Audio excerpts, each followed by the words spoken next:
Mungkin kami memiliki banyak ilmu bang, banyak pengetahuan yang relate hari ini, tapi kita nggak punya pengalaman. Nah pengalaman abang, pengalaman bapak itulah yang akhirnya membuka mata kami bahwa apa yang kami dapatkan sesungguhnya nggak bisa juga 100% kita bawa ke lapangan. It's okay, akhirnya gue anggap itu menjadi sesuatu yang lumrah ya, itu dinamika kita. Gue pikir di semua bidang pekerjaan akan sama ceritanya. Apa yang kita pelajari di dunia pendidikan sama yang di lapangan pasti akan ada perbedaan itu. Ya 50% bedanya atau situasinya pastilah ya. Nah sehingga hal yang demikian membuat gue jadi tertarik juga atas saran teman-teman ini bahwa gue harus punya channel sendiri atau harus punya toa sendiri untuk bisa menyampaikan apa yang terjadi di lapangan menurut perspektif atau menurut pengalaman gue saja. Itu menarik, makanya hari ini coba gue bikin video ini, mudah-mudahan bisa diterima. Oke, pastinya akan banyak yang gue mau sampaikan secara detail. Tapi untuk episode pertama ini mungkin gue lebih membahas soal syarat menjadi seorang sutradara menurut Pak Nyang Tanka.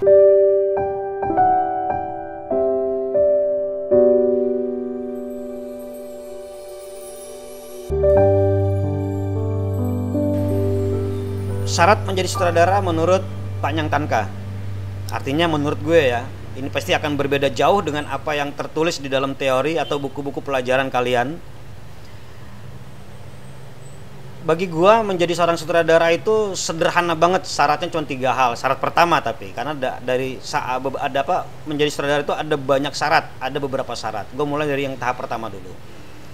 Syarat level pertama, 1, lo harus mampu mendirect atau menyutradarai diri sendiri. Artinya lo bukan tipikal orang yang kemudian segala sesuatunya serba aku.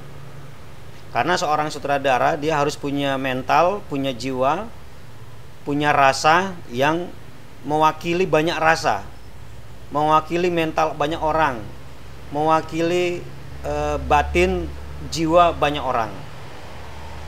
Bahkan bukan cuma orang atau manusia, tapi lebih ke makhluk Tuhan lah ya. Lo harus mampu mendirect diri lo. Lo bisa nggak bersahabat dengan pohon? Lo bisa nggak bersahabat dengan serangga, dengan hewan?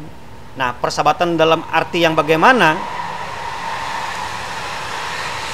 Bukan berarti persahabatan misalkan lo dengan serangga lo peluk-peluk kayak kita sama manusia gitu. Enggak, artinya lo memahami gitu. Walaupun kita tidak kenal karakter serangga itu sendiri, tapi lo paham betul bahwa semua yang ada di muka bumi ini ada penciptanya. Dan semua yang ada di muka bumi ini patut dikasihani, semua yang ada di bumi ini patut diinsafi atau diajari. Semua yang ada di muka bumi ini patut dikenali, patut diceritakan. Nah itu dulu bekal pertama. Artinya mendirect diri sendiri bahwa kita bisa belajar apa aja. Bukan orang yang anti kritik, bukan orang yang kemudian merasa benar sendiri, bukan. Karena seorang sutradara itu ibarat kalau kita bicara hukum itu hakim. Dia yang mengambil putusan, tapi keputusannya datang dari banyak pendapat, dari banyak peristiwa, dari banyak informasi, dari banyak kritikan. Maka seorang sutradara yang baik, sutradara yang selalu menerima kritik seburuk apapun. Karena bagi seorang sutradara, kritik itu adalah ilmu yang pertama. Kalau buku putih atau buku pelajaran atau buku-buku teori, itu ilmu yang kesekian. Ilmu yang pertama adalah tidak anti kritik. Nah, kalau yang pertama ini lu sudah mampu menyutradarai diri lu sendiri, lu tahu persis kapan lu mau marah, di mana lu bisa marah, kepada siapa lu akan marah, atau bagaimana caranya lu marah, itu bisa lu kelola. Terus lu tahu persis kapan lu harus bercanda, kapan lu harus diam, kapan lu harus serius. Artinya lu bisa setel diri lu seperti itu, maka insya Allah itu sudah jadi bekal paling penting untuk lu menjadi seorang sutradara ketika lu belajar menjadi seorang sutradara. Nah terus kemudian yang kedua, lu harus pandai mendirect tim lu sendiri, artinya teman-teman lu. Jadi ukurannya adalah mungkin kita bisa flashback di masa hidup kita, mulai dari kanak-kanak, remaja, hingga akhirnya memilih menjadi seorang filmmaker, terutama menjadi seorang sutradara. Nah selama di kehidupan sosial kita dengan pertemanan kita, apakah kita tergolong orang yang bisa merangkul atau bisa menerima teman yang dari latar belakang apa saja, atau bisa memaklumi peristiwa atau kejadian-kejadian di pergaulan kita dari banyak alasan. Nah, bisa nggak kita menjadi yang bijaksana? Karena dengan bekal bijaksana menangkap atau menerima semua peristiwa yang kita hadapi, mudah-mudahan kita mampu mendirect atau merangkul teman-teman kita. Nah, kalau kita sudah tergolong orang yang punya banyak teman, disenangi banyak orang, kemudian kita pandai bergaul, artinya orang yang supel, terus kemudian apa yang kita sampaikan ke teman-teman kita atau ke lingkungan kita lebih banyak diterimanya daripada ditolaknya, maka itu bekal kedua. Artinya lo mudah-mudahan bisa mendirect tim lo. Karena di dalam sebuah pekerjaan film itu kan project kolektif ya. Artinya pekerjaan yang digotong oleh banyak orang.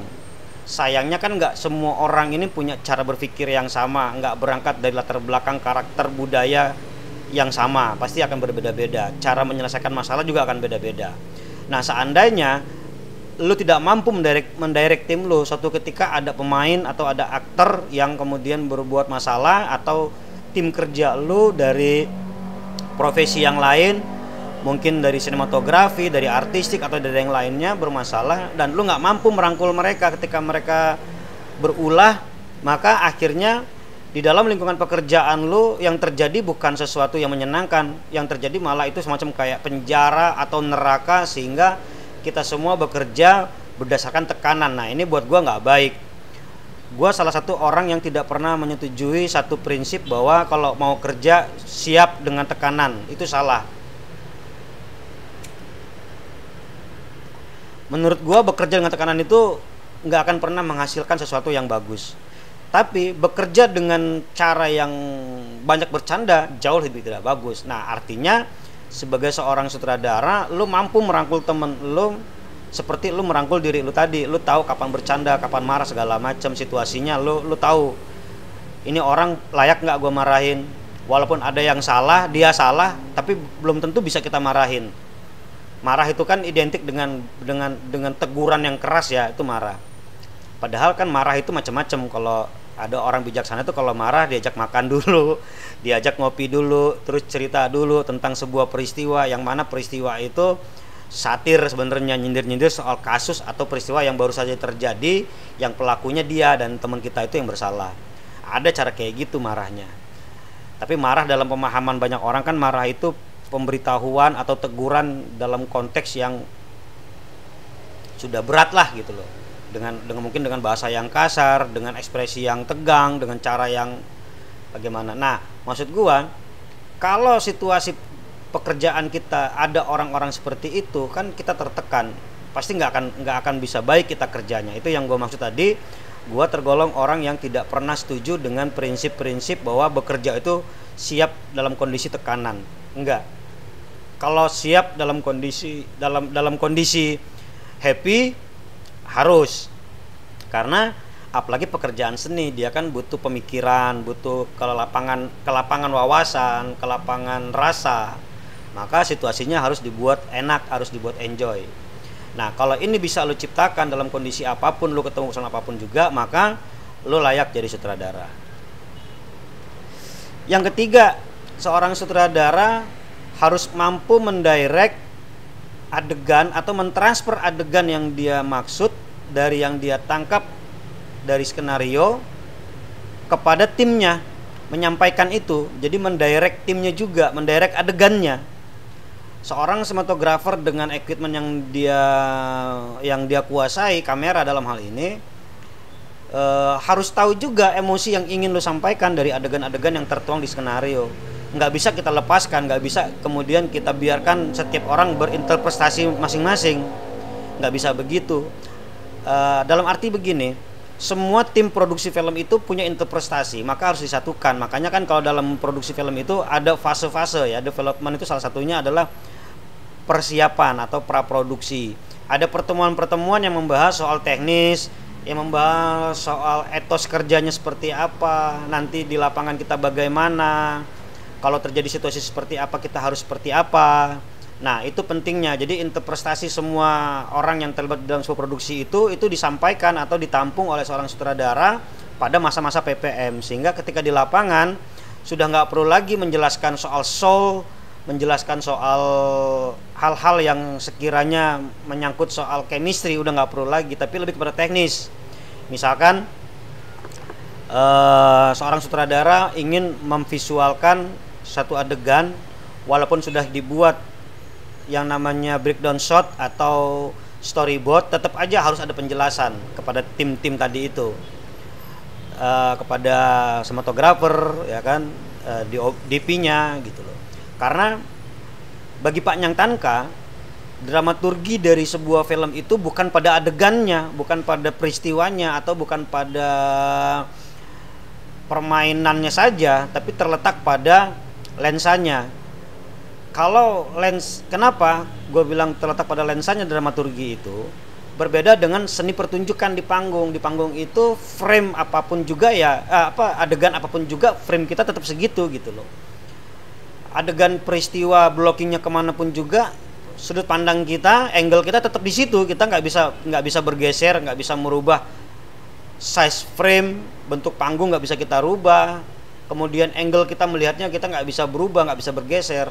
Nah, sementara kalau di film ini punya banyak peluang untuk merubah frame, termasuk merubah angle. Maka gue menyebutnya justru dramaturgi dari sebuah peristiwa drama yang divisualkan lewat kamera itu yang bernama film terletak justru ada di lensa. Maka rasa, soul, emosi yang dimiliki oleh seorang sutradara itu harus disampaikan kepada DP-nya bahwa sebenarnya kebutuhan saya bukan masalah size-nya. Kenapa saya memilih size ini, sebesar ini, dengan angle yang begini, dengan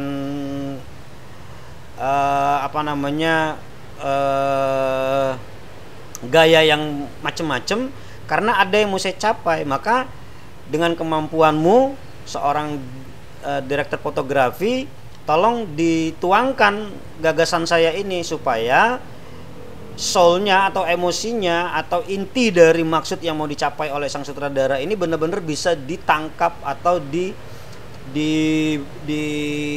diwujudkan oleh DP lewat lensanya. Makanya kan sebenarnya kebutuhan lensa di lapangan itu bukan persoalan show off, kita punya lensa apa saja atau butuh lensa apa aja, atau kita butuh pakai kamera yang jenis apa. Sebenarnya bukan. Kalau itu udah bicara soal spek, yang gue maksud di sini soulnya. Nah, kalau seorang sutradara mendirect dengan cara demikian, mulai dari DP-nya dia direct, kebutuhan lensanya dia direct, kemudian artisnya dia direct, mudah-mudahan dia mampu mendirect emosi pemainnya atau aktornya. Gue nggak tahu ya, ada beberapa film lah, gue nggak mau sebutin judulnya karena bagi gue jumlahnya juga sedikit. Tapi penting gue sampaikan, gue hanya khawatir kalau ini dibiarkan nggak diluruskan dengan wawasan yang menurut perspektif gue khawatir bener-bener sutradara ini nggak menangkap maksud menjadi seorang sutradara itu apa gitu loh. Ada beberapa film yang gue lihat justru penyutradaraannya nggak kelihatan, padahal sutradaranya ada. Gue banyak melihat di beberapa film tersebut justru adegan tercipta karena kemampuan DP-nya menangkap angle, menentukan angle, atau kebaikan atau kecanggihan atau kehebatan lensanya atau kameranya. Hanya itu yang gue lihat gitu loh. Sementara adegan-adegannya, emosinya berserah pada aktor yang menginterpretasikan sendiri isi skenario. Nah, ini buat gue berbahaya. Karena kenapa film disebut kerja kolektif? Artinya kalau sudah mengakui bahwa tidak seluruhnya atau tidak pasti sutradara itu pintar sendiri, berarti pasti juga penulis itu nggak pintar sendiri, kan gitu. Bukan berarti kita mendikte atau mendiskreditkan penulis, bukan berarti karya tulis skenario yang ditulis oleh penulis kita itu nggak baik, bukan. Tapi pentingnya kerja kolektif dalam film itu gitu loh, menyempurnakan apa yang disampaikan, karena gagasan kan sifatnya kecil. Yang besar itu justru perbuatan atau hasil dari gagasan itu. Nah, gue banyak beberapa film itu yang gue lihat adalah ini adegan tercipta, emosi tercipta karena sang sutradara udah percaya aja dengan isi skenarionya, percaya saja dengan DP-nya, dengan artistiknya, dengan yang lain-lainnya termasuk pada aktornya dibiarkan. Nah, menurut gue ini sebuah kesalahan besar, padahal sebenarnya tidak gitu loh. Semuanya harus didirect. Kalau aktornya tidak perlu didirect karena dia seorang aktor besar, artinya anggaplah kita anggap dia aktor yang sudah sangat mahal, sangat populis, udah meraih penghargaan banyak, kita biarkan, ya nggak usah ada sutradara, kan gitu. Terus DP-nya, tim produksi kita nih, tim kerja kita, orang-orang hebat semua, terus kita biarin aja dengan interpretasinya. Berarti ya untuk apa ada sutradara di lapangan? Karena mereka tuh udah bisa menafsirkan sendiri kan, udah bisa menginterpretasikan sendiri apa yang tertuang di skenario, pasti bisa mereka lakukan. Nah itu yang berbahaya maksud gua, karena kalau kita lepasin interpretasi seorang DP dengan interpretasi seorang art director itu pasti akan berbeda. Maka tugas sutradara menyatukan lewat interpretasi dia. Pun aktor, interpretasi seorang aktor terhadap isi skenario, terhadap peran yang ingin dia mainkan juga pasti berbeda dengan maksud penulis, belum tentu sama. Maka pentingnya ada sutradara di situ. Itulah yang gue sebut sutradara itu hakim di dunia hukum.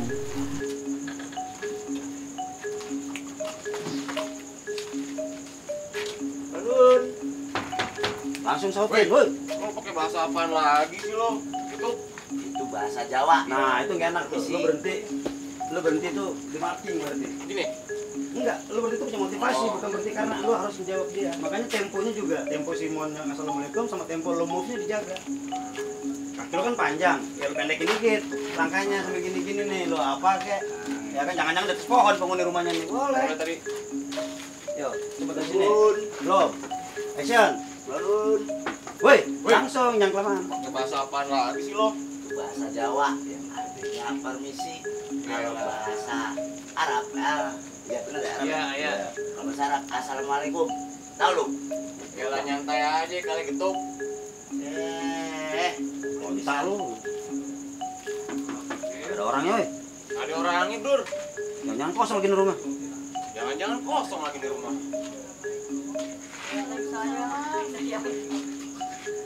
Ya.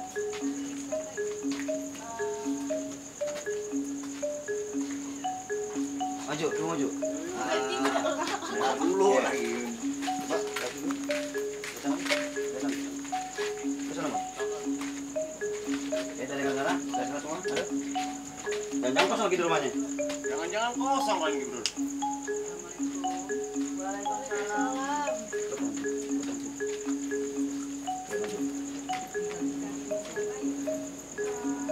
Nah, ini udah borosin. Ya. Nah, lagi dari siapa ya? Nek. Maaf, apa ini bener rumahnya Ibu Ayu? Kaget. Lihatin satu persatu. Terakhir pandang dia. Lama cut. Gampang kan? Oke. Anak-anak jalanan. Enggak, waktu itu kalau misalkan ada hakim di dalam pengadilan tapi semua keputusan berserah pada JPU, jaksa penuntut umum, ya buat apa ada hakim kan gitu, atau berserah kepada penasihat hukum, ya percuma ada hakim kan gitu. Nah itulah sutradara sebenarnya hakimnya di lapangan, hakim yang bertanggung jawab terhadap sebuah keputusan atau hakim yang bertanggung jawab terhadap sebuah hasil gitu. Karena kalau soal karya pasti karya bersama lah. Ada satu kasus begini, satu ketika gue menghadapi seorang aktor yang menurut gue dia sedang belajar. Dia punya bakat menjadi aktor yang bagus. Nah saat itu ketemu gua untuk pertama kali.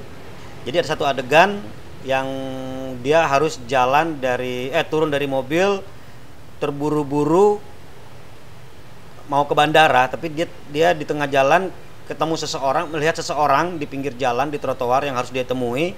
Dia berhenti, taksinya berhenti, dia turun dari taksi terus berlari menghampiri orang yang dia lihat itu. Nah itu sampai beberapa kali gue take ulang. Gue bilang ya seperti biasa ya sutradara kalau sudah mengkat ulang lagi. Nah ini yang gue kritik sama aktor gue, bahwa kesalahan yang kamu lakukan adalah melakukan hal yang sama. Ketika yang pertama gue bilang kurang enak ya, artinya gue masih ingin mencari apa yang lu tawarkan ke gue sebagai seorang sutradara.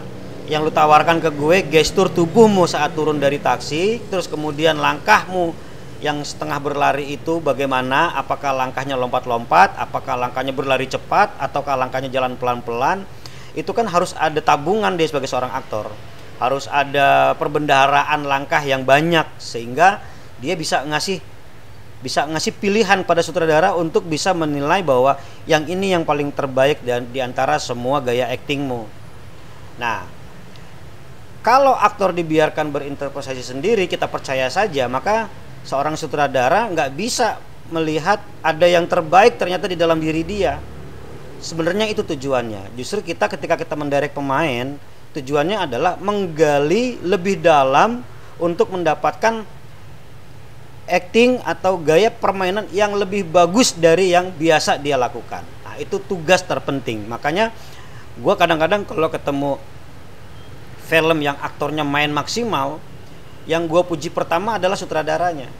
Karena gini, aktor itu gue udah lihat beberapa kali di beberapa judul sebelumnya. Nah, di film yang ini kok maksimal banget, maka gue akan kagumi dulu sutradaranya, baru kemudian aktornya. Kenapa? Bukan berarti gue tidak menghargai aktor. Karena pasti yang dilakukan oleh sutradara seperti yang gue lakukan tadi, yang gue sampaikan tadi, yang gue jabarkan tadi.